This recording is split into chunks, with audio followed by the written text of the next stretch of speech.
I'm standing here with Frank at Honey Haven and Honey Australia, and it's been a fascinating tour. I've spent a couple of hours here, thanks. Frank, you've given me breakfast, you've let me taste Manuka honey. It's been a fascinating tour.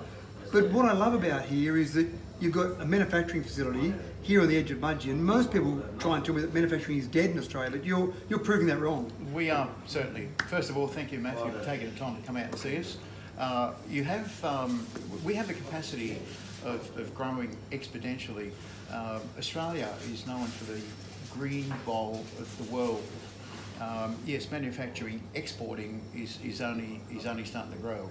We have obviously as well a tourism in Mudgee, and we're getting quite a lot of tourism that actually like the flavour of Mudgee.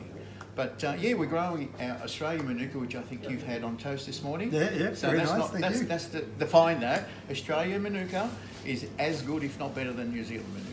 And that's a pretty big statement. And the only two places you can get Manuka are Australia and New Zealand. Exactly. Right. Exactly. Which is why, and we've looked at through your manufacturing and your warehouse there, you've got about 13 tonnes that's about to ship out to America tomorrow. Absolutely. Which is why you're exporting across the world, because they want our honey. Well, you know, when we do these great trade shows, people are seeing that Australia has great produce, and we're shipping out to Singapore, we're shipping out to China, we're shipping up to Taiwan, we're shipping out to, the US. Our export model is growing because they recognise great Australian Manuka, and we're competitive. So if we can actually produce more of it, the more we can produce, the more we can export. Yeah, that's great. And on top of that, you've got a great retail environment here as well, Honey Haven. Many people would see it as they drive into Mudgee on the Castlereagh Highway from the Dubbo side of Mudgee. So it's a great little retail outlet here as well. And again, you get people coming along from a tourism perspective, not just to buy honey, but to see what you've got here. We have such an array of products. We have mead, which is an alcoholic drink that's sort of over 4,000 years old. You didn't let me sample that this morning. Well, I think that it wouldn't have helped your bike ride. We also produce the only one that produce the Bee Power Fusion. Okay. So we've got a couple of unique products that nobody has, that we have solely rights to. Yeah. So that's fantastic. That's good. And we've got great shopping facilities for mums and dads. Yeah. And in employment, you've got about 18 people employed here. Yes. And again, most people when they drove past here, or when they drive past, wouldn't necessarily be aware that there's a retail outlet with a manufacturing out the back that employs 18 people here in the local community. A lot of people sort of, until they walk in, they go, wow, I didn't realise. And the thing is, we're hoping to sort of double that staff within a couple of years. Yeah, right. So there's so much growth happening. All we need to do is grow to cater for the demand. And we did talk about the concept of a big B. I know you've been talking about the big B for about the last 15 years, and I do love the idea, and again, helping that tourism model and getting people to be attracted to things in and around Mudgee. Lots of things to see here, but that would be another thing for someone to see. Look, I believe that the big B, one of the things that has gone into the time capsule in 2001, I believe, is that we put a time capsule paper where I did state that the big B is going to be built.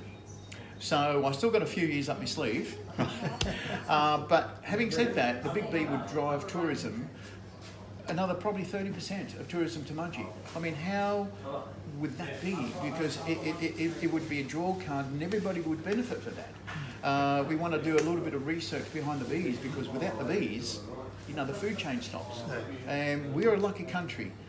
So far, we were able to sort of develop great produce with the bees. The bees, they take care of all the pollination around the trees. Without the bees, we could collapse in 5 years. So it's important to also do a little bit of extensive research and maintain our bee quality. It's been a fascinating morning, Frank. I appreciate your so time. much. No, and good luck with your future endeavours. Thank you so much. Thank you. Thank you for your time. People often talk about manufacturing being dead in Australia, but there's still room for some innovation and for different products. And here we are on the edge of Mudgee at Honey Australia, and we're looking at the manufacturing process where they're taking Manuka honey, and we're seeing the labelling process going here at the moment. And this is honey that's not just sold here retail at Honey Haven, but this is sold all around the world. 300 to 400 tonnes of honey is bottled here each year, and again sold here in Mudgee, but also all around the world. If your kids love lollipops, but you don't want them eating too much sugar, then here we're looking at a bee pop machine that produces bee pops, which are just like lollipops, but they've got no sugar, and mainly, as you can imagine, they're made from honey. So I mentioned before, Honey Australia shipping their products around the world, and you can see across the back there some of the various places in America. There's 13 tonnes of honey here that's about to ship out tomorrow. What a great manufacturing facility this is in Mudgee, and you can see more packing and more honey down there. Again, just great to see those export dollars coming into Mudgee and the electorate.